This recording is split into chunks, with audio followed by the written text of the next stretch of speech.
حضرت عائشہ رضی اللہ تعالی عنہا نے فرمایا کہ ہم رسول اللہ صلی اللہ علیہ وسلم کے ساتھ حج کے لیے اس طرح نکلے کہ ہماری زبانوں پر حج کے علاوہ اور کوئی ذکر ہی نہ تھا۔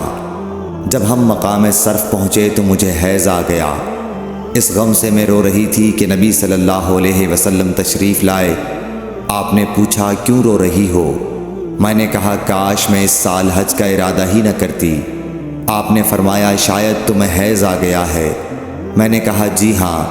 آپ نے فرمایا یہ چیز تو اللہ تعالیٰ نے آدم کی بیٹیوں کے لیے مقرر کر دی ہے، اس لیے تم جب تک پاک نہ ہو جاؤ طواف بیت اللہ کے علاوہ حاجیوں کی طرح تمام کام انجام دو۔ صحیح بخاری حدیث نمبر 305۔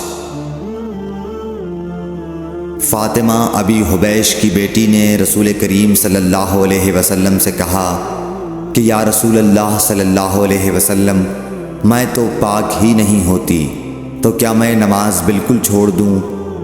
حضور صلی اللہ علیہ وسلم نے فرمایا کہ یہ رگ کا خون ہے، حیض نہیں، اس لیے جب حیض کے دن جن میں کبھی پہلے تمہیں عادتاً حیض آیا کرتا تھا آئیں تو نماز چھوڑ دے، اور جب اندازے کے مطابق وہ دن گزر جائیں تو خون دھو ڈال اور نماز پڑھ۔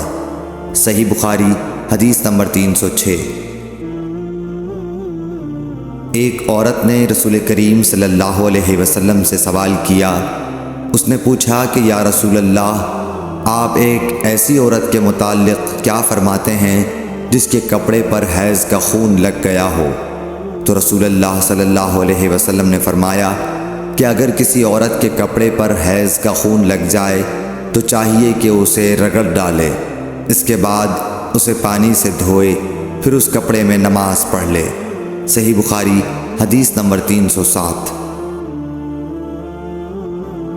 نبی کریم صلی اللہ علیہ وسلم کے ساتھ آپ کی بعض ازواج نے اعتکاف کیا، حالانکہ وہ مستحاضہ تھیں اور انہیں خون آتا تھا، اس لیے خون کی وجہ سے تشت اکثر اپنے نیچے رکھ لیتی، اور اکرمہ نے کہا کہ عائشہ رضی اللہ تعالی عنہا نے قسم کا پانی دیکھا تو فرمایا یہ تو ایسا ہی معلوم ہوتا ہے جیسے فلاں صاحبہ کو استحاضہ کا خون آتا تھا۔ صحیح بخاری حدیث نمبر 309۔